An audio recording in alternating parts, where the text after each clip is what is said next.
प्रकार खाई में गिरी। देखिए जरा, ये आप तस्वीरें देखिए और आपको हम बताने की कोशिश कर रहे हैं कि कैसे ये हादसा हुआ होगा, क्या वो क्षण रहा होगा, किन परिस्थितियों में हादसा हुआ होगा। देखिए जरा, ये बस काफी तेज रफ्तार से इस पुल से आती है और इसी दौरान देखिए अनियंत्रित होकर पुल की रेलिंग को तोड़कर नीचे जा गिरती है। ये बंसल न्यूज आपको समझाने की कोशिश कर रहा है इस एनिमेशन के जरिए कि कैसे ये हादसा हुआ होगा। क्षमता से ज्यादा यात्री इस बस में सवार थे और उसके बाद देखिए बस की रफ्तार कम नहीं थी, तेज गति से बस दौड़े जा रही थी, सरपट आगे बढ़े जा रही थी और अंधी रफ्तार के चलते 15 लोगों की दुखद मृत्यु इस हादसे में हुई है। ये बेहद दुखद विषय है, लेकिन उससे ज्यादा ये चिंता का विषय है। एग्जीक्यूटिव एडिटर मनोज सैनी जी भी हमारे साथ इस वक्त लाइव जुड़े हुए, इसके साथ ही न्यूज हेड शरद द्विवेदी जी भी हमारे साथ लगातार जुड़े हैं। सबसे पहले मनोज जी, मैं आपके पास ही आना चाहूंगी। सर, आपके पास फिलहाल इस हादसे से जुड़ी हुई क्या कुछ जानकारियां हैं, क्या अपडेट है सर? देखिए, सबसे बड़ी खबर तो यह है कि जैसा हम लगातार बता रहे हैं कि 15 लोगों की इसमें मौत हुई है। मेरे पास जो खबर है करीब 50 लोग तो घायल हुए हैं, लेकिन 50 में 5 की हालत अति गंभीर बताई जा रही है। जो अभी मेरी वहां के पुलिस अधिकारियों से बात हुई है तो 5 की स्थिति बड़ी गंभीर बनी, जिसको लेकर सरकार ने भी कहा है, वहां के जिला प्रशासन भी लगे हुए हैं कि पहली प्रायोरिटी ये है कि उन 5 की स्थिति पर और ध्यान दिया जाए। सभी को, कुछ लोगों को इंदौर रेफर करने की बात कही जा रही है और बाकी जो लोग हैं स्थानीय स्तर पर उनका उपचार कराया जा रहा है, खरगोन में भर्ती कराया गया। लेकिन पूरे घटनाक्रम को हम देखें, जैसा लगातार शरद जी भी बता रहे हैं, तमाम बिंदुओं पर बात कर रहे हैं, लेकिन यदि इसको समझते हैं, आप देखिएगा जितने भी घटनाक्रम होते हैं उनका समय जो होता है वो सुबह के आसपास होता है, 8 बजे 6 बजे, और इस बीच में बहुत सारी इसकी वजह बनती है। वजह ये होती है कि देर रात तक ड्राइवर को जागना, लंबी दूरी तय करना और फिर उसको छुट्टी नहीं मिलना, तो ये तमाम तरह की चीजें हैं। और उसी बीच में एक समय ऐसा होता है 8 बजे लगभग 5 से 8 के बीच में, जब कोई भी व्यक्ति यदि गाड़ी में है और यदि वो देर रात को सोया है, उसकी नींद पूरी नहीं हुई है, तो ये भी एक घटना की वजह बनती है। रफ्तार तो तेज होती ही है, हमेशा रफ्तार को लेकर सवाल उठाए जाते रहे। अभी थोड़ी देर पहले परिवहन मंत्री से भी जब शरद जी बात कर रहे थे तो वो इसी तरफ कह रहे थे कि हम इन पूरे मामले की, देखिए जांच हो जाएगी, जांच के बाद रिपोर्ट भी आ जाएगी, लेकिन क्या ऐसी चीजों पर विचार करने की जरूरत है? आप भागे जा रहे हैं पैसे कमाने के चक्कर में। जो भी उसके मालिक है, जो भी लोग हैं, वो ये कि पहले बस हमारी पहुंच जाए। मैंने सड़कों पर देखा है कि एक आपसी प्रतिस्पर्धा होती है कि 8:15 पर यदि ये बस निकल रही है तो 8:17 पर दूसरी बस आ जाएगी, तो उससे पहले तेज भागना और रास्ते में जो यात्री मिलते हैं उनको उठाना, और यही सब घटनाक्रम का कारण बनते हैं। मुख्यमंत्री खुद इस पूरे घटनाक्रम पर निगाह बनाए हुए हैं। घायलों को पैसा 50,000 रुपए की बात कही, अति गंभीर जो है उनको 50,000 की बात कही गई और 25,000 की 4 लाख रुपए मुआवजा देने की बात कही गई।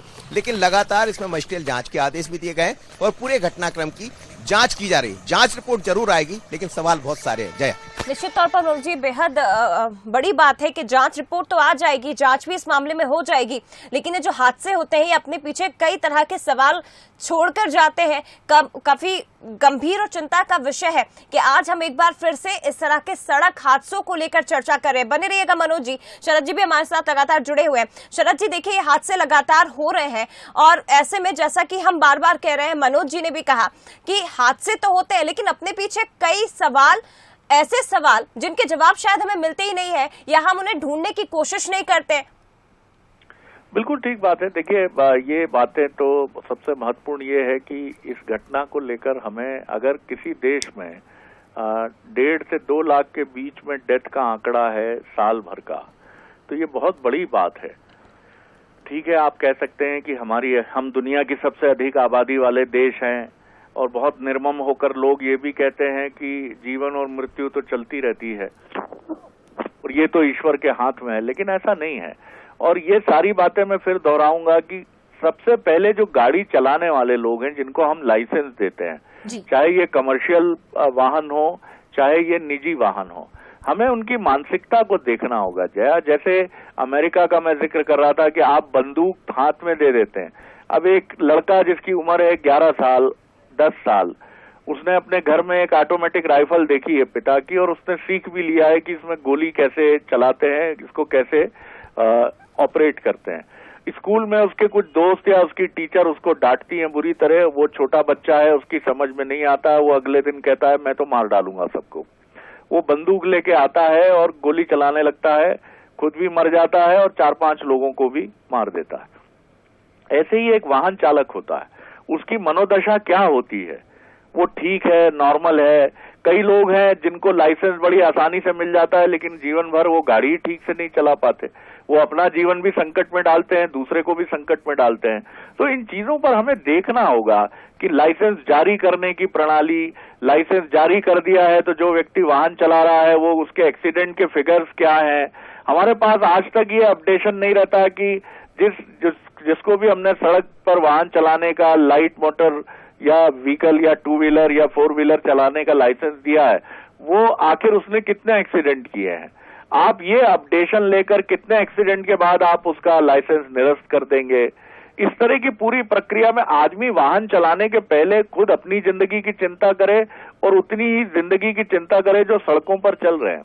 जी। मैं जब एक राष्ट्रीय न्यूज एजेंसी में था तो हमारे एक सीनियर ने हमें बताया कि 25 उस समय राज्य सड़क परिवहन निगम, राज्य सरकार का जो उपक्रम था वो वजूद में था, तो उन्होंने बताया कि 25-26 साल तक सड़कों पर वाहन चलाने के बाद भी एक भी दुर्घटना न करने वाले एक वाहन चालक को सम्मानित किया जा रहा था सेवानिवृत्ति के बाद। और उससे जब पूछा पत्रकारों ने कि आपने 26-27 साल सड़क पर बस चलाई मध्य प्रदेश में, मध्य प्रदेश के बाहर, लेकिन आपसे कोई दुर्घटना नहीं हुई, इसका कारण क्या है? तो उस ड्राइवर ने बहुत आंख खोलने वाला जवाब दिया, वृद्ध ड्राइवर ने। उसने कहा, मैं जब भी गाड़ी लेकर सड़क पर उतरता था तो मैं यही सोचता था कि मेरे अलावा बाकी लोगों को न दिखाई देता है न सुनाई देता है, जो भी संभालना है वो मुझे ही संभालना है, मुझे ही व्यवस्था करनी है। तो एक वाहन चालक का यही कॉशियस अप्रोच होना चाहिए।